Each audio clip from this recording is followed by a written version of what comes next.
कहा जाता है कि मानव जाति एक सामाजिक प्राणी है। उसके जीवन में जो भी आदतें और अनुशासन आते हैं वह इसी समाज की देन है। बच्चा जब छोटा होता है तो वह अपने आसपास के लोगों को देखकर ही चलना, बैठना और बोलना सीख पाता है।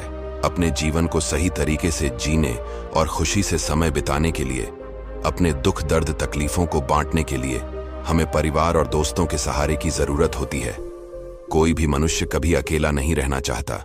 वह चाहता है कि उसके आसपास उसके अपने लोग रहे। लेकिन कई बार परिस्थितियों के कारण जब मनुष्य को अकेले रहना पड़ता है तब वह इसे बहुत बड़ा दुख और बोझ मानकर चलते हैं। अकेलापन सामान्य मनुष्य के लिए भले ही दुख का कारण हो सकती है, लेकिन विशेष गुणों वाले व्यक्ति अकेलेपन को कभी बोझ नहीं मानते, बल्कि वह इसे अवसर के रूप में देखते हैं, क्योंकि अकेले रहने से मनुष्य को बहुत अधिक ताकत मिलती है और उसका मस्तिष्क भी ज्ञान के गुणों से परिपूर्ण होता है। आइए इस कहानी के माध्यम से समझते हैं कि गौतम बुद्ध ने किस प्रकार से अकेलेपन से दुखी एक व्यक्ति को अकेलेपन की ताकत का अनुभव कराया। दोस्तों, गौतम बुद्ध की शिक्षा हर किसी के जीवन को नई दिशा दे सकती है। अगर आप भी इसे मानते हैं तो कमेंट्स में नमो बुद्धाय लिखना मत भूलिए। चलिए अब कहानी शुरू करते हैं। एक समय की बात है, गौतम बुद्ध भ्रमण करते हुए एक नगर में जा पहुंचे। नगरवासियों ने उनका खूब स्वागत किया। गौतम बुद्ध के आराम के लिए नगर के सबसे सुंदर घर को सजा दिया गया। सभी लोग बुद्ध की सेवा के लिए तत्पर थे, किंतु बुद्ध ने नगर के भीतर जाने से मना कर दिया और कहा कि वह नगर के बाहर वृक्ष के नीचे ही आराम करेंगे, क्योंकि वह थोड़े समय के लिए अकेले रहना चाहते हैं। बुद्ध की आज्ञा मानकर सभी नगरवासी चले गए। नगरवासियों के जाने के बाद बुद्ध ने अपनी आंखें बंद की और ध्यान की अवस्था में जाने लगे। तभी उन्हें किसी के रोने की आवाज सुनाई दी। बुद्ध ने तुरंत अपनी आंखें खोली और इधर उधर देखा तो पाया कि एक व्यक्ति उनसे थोड़ी दूर पर बैठा हुआ है और वह चिल्ला चिल्ला कर रो रहा है। बुद्ध तुरंत ही उसके पास पहुंच गए।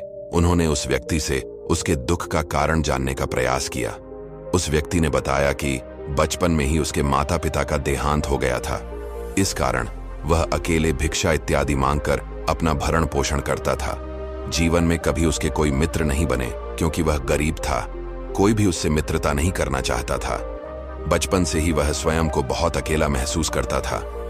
समय आने पर उसका विवाह भी हुआ, किंतु उसकी पत्नी और बच्चों ने कभी उसका सम्मान नहीं किया और उसे उसके ही द्वारा बनाए गए घर से बाहर कर दिया।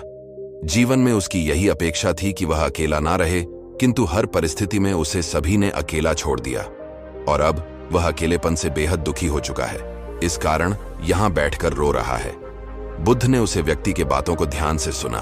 उसे समझाते हुए गौतम बुद्ध बोले, क्या जब तुम पैदा हुए थे तब तुम्हारे साथ कोई था? उस व्यक्ति ने ना में उत्तर दिया। बुद्ध ने फिर अगला प्रश्न किया, क्या जब तुम इस धरती से जाओगे तब तुम्हारे साथ कोई जाएगा? उस व्यक्ति ने फिर ना में सिर हिलाया।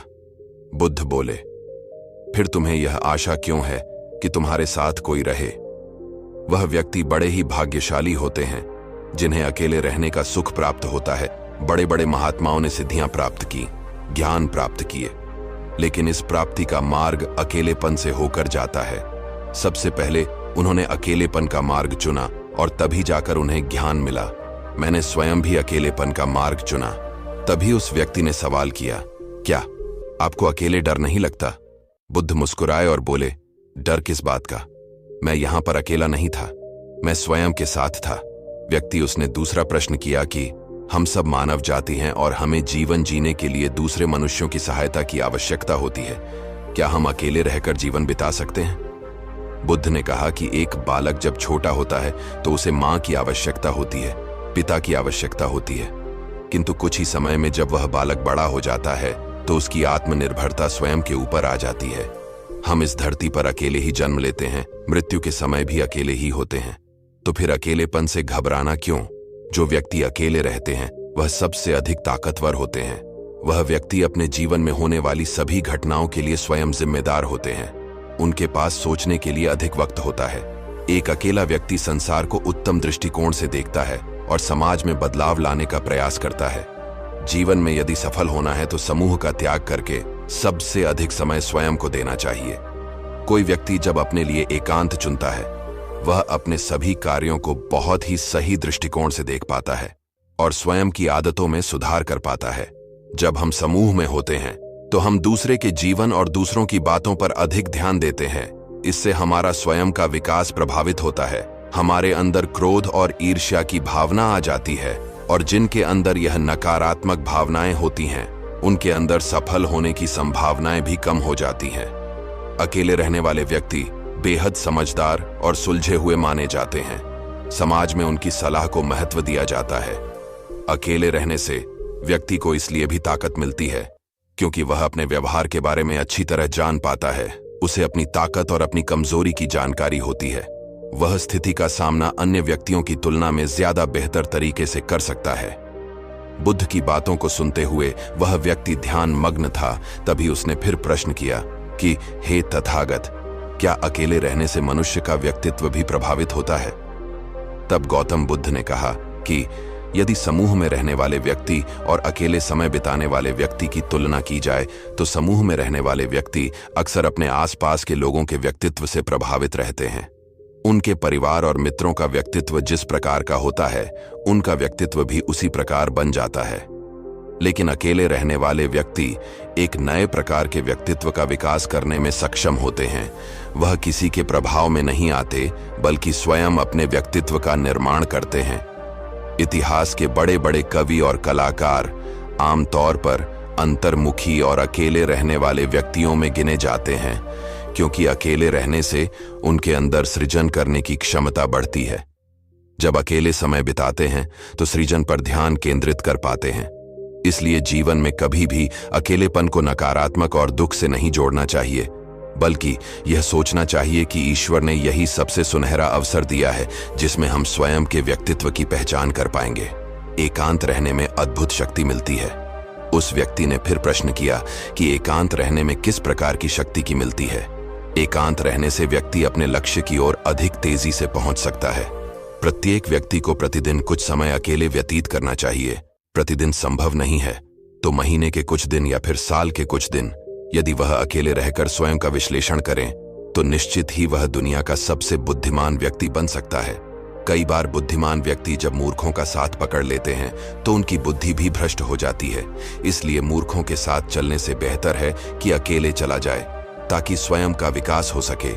कई बार व्यक्ति दूसरे व्यक्ति पर इतने निर्भर हो जाते हैं कि वह स्वयं को प्रेम करना भूल जाते हैं।